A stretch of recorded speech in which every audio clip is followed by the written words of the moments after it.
Good morning, good afternoon, good evening, YouTubers. This is Jerry Diamond with How to Get Out of Babylon. and I visited here on the ranch, Porcupine Ranch, John and Olga. And beautiful. I guess they got themselves a drone or they got a picture of the place, maybe from a real estate thing. I don't know. I would hope they got a drone. They could do some neat things in there. Got a lot of good scenery around there. And I'm bringing that up because of the fact that that's not what I wanted to do. Back out. No. John is a real estate agent in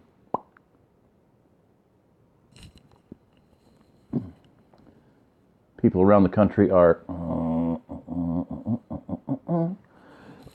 wanting to move here.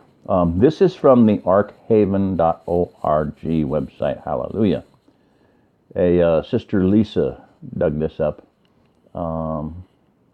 There you go. Map showing green island of survival in the Ozark Plateau. Kind of, sort of. It doesn't really show that. This is before I added in the actual parallelogram, which I first saw as a parallelogram. Oh, that's a parallelogram. It was a perfect parallelogram. One day at 3:33 in the morning, I'm thinking, I was standing at the kitchen sink and I was going like, why am I always up at night? Because you're a watchman. Oh, okay. And then I looked down and it was a brand new phone. I didn't know how to use it, didn't know anything about it. And it had Ozark Plateau. The Google Earth had been pulled up for whatever reason. I don't remember. But in the middle of the little tourist thing, it said Ozark Plateau. I said, oh, that's me. That's what I thought in my mind. Oh, that's me. And I tapped on Ozark Plateau. And as it crystallized, I suddenly, I didn't really see it. I saw it as the words came into my mind, and I made it a diamond. So it is a perfect diamond. It's a rhombus. It's exact 360 degrees. 360 degree angles, equilateral triangles, two equilateral triangles. So, anyway, neither here nor there. This is the original map posted before I drew in a bunch of stuff on it. And the black dots and the line and whatnot are the inner, about the 100-mile radius. The red line actually I did to target the black area, the black line, for my camera to hold it. What do I need to shoot at? Where do I need to hold it, type thing. As it turns out, it's about where the river basins are. So I've said that recently a couple times. Now, the website itself, you can go to it. Wayback Machine. I can give you a link, I guess. I will put it below. So I'm just going to go through the how it originally looked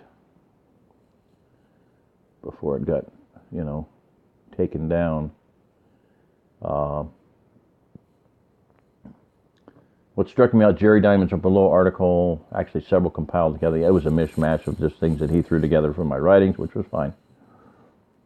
The most is that he and I heard the exact same quote verbatim from God, that much of the Ozark Mountains are a green island of survival.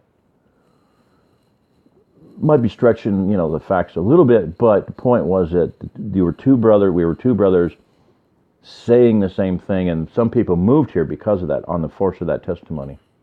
So I wish it was reinstated. Talks about 1983, that's when he was told to move here.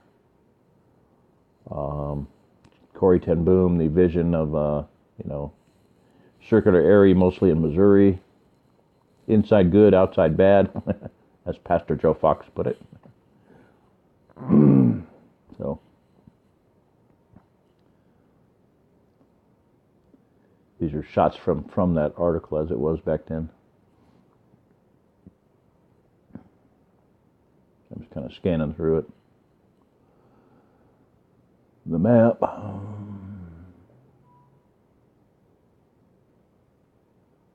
Amazing article this was. Amazing story.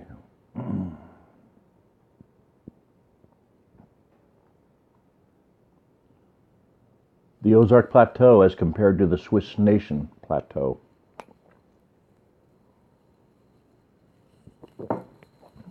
The Swiss Plateau is the lowlands.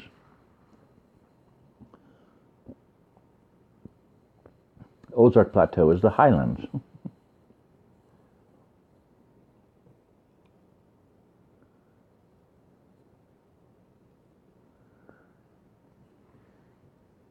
Population density of the Swiss Plateau, 1,000 per square mile, basically according to Wiki, 1,166, basically 1,200 people per square mile.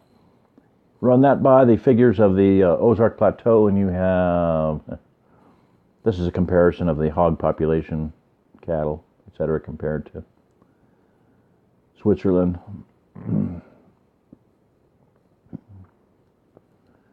1,166 people per square mile times 31,400 square miles would come to 36,612,440.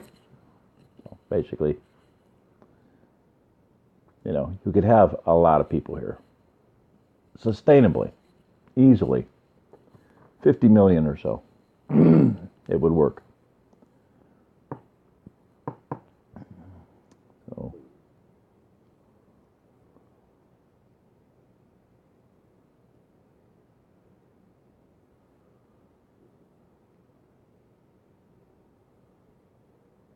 I'll go over this more some other time. I'm just bringing it back. Wow, just phenomenal.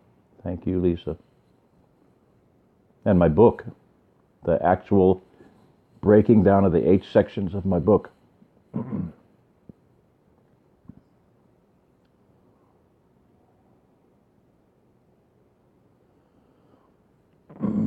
getting to one point here. The one thing I asked them to leave in, and if you go to the website today, it should still be in there, and that is at the top there.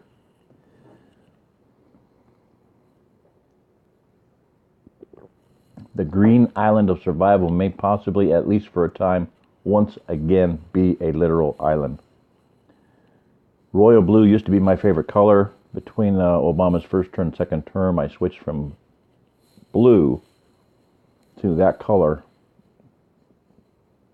The reason I chose that color is because it was a color as near as I could come to dried blood, indicating judgment and the death of a lot of people in this country. And I always wondered if, somebody would someday ask me about it.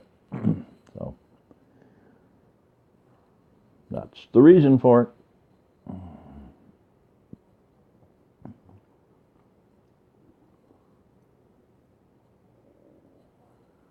The Ozark Plateau is actually a single mountain which has been split in two, one part to the north, one part to the south.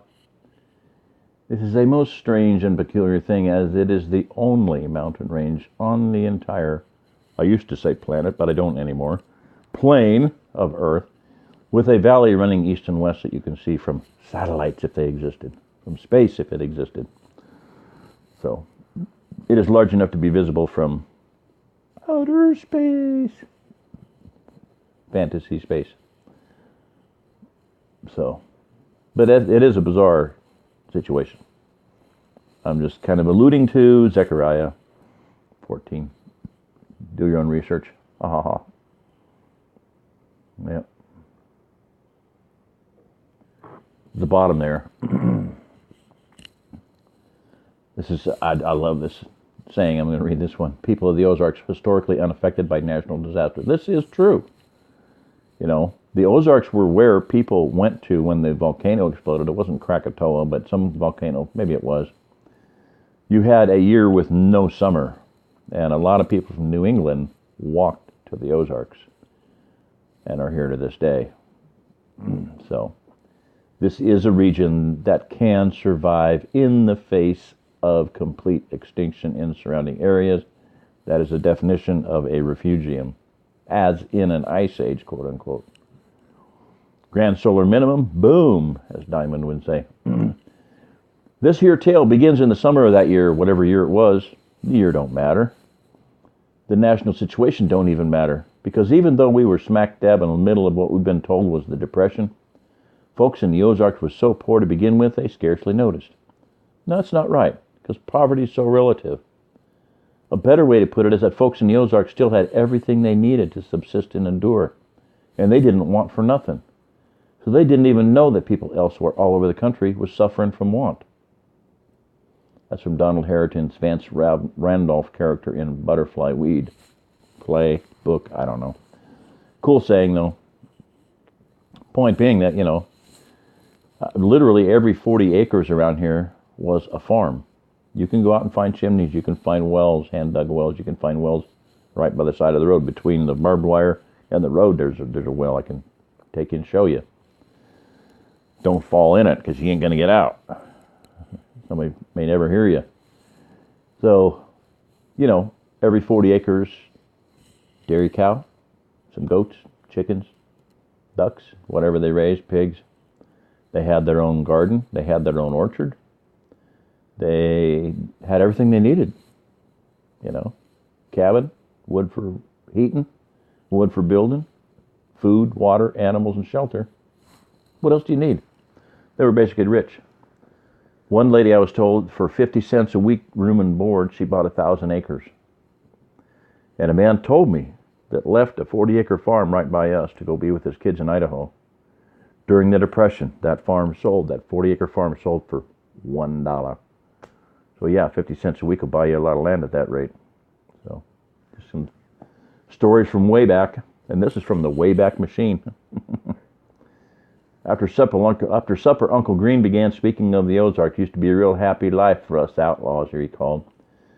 But for us reformed sons of bitches, no country ain't no great sight better than no other country. But I still say that whichever the country hits the back hills that stay interesting and closest to everlasting. And I think that's about right. So, alrighty.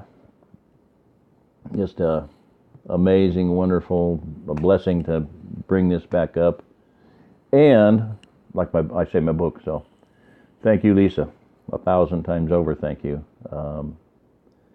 It's going to be a blessing, because I'll be able to read my book with the sections and finish out.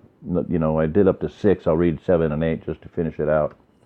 And then go back and do it with updates, the 1,000 bunny trail story. So, all right, this is Jerry Diamond. If you're listening to this, you're the remnant. Thank you.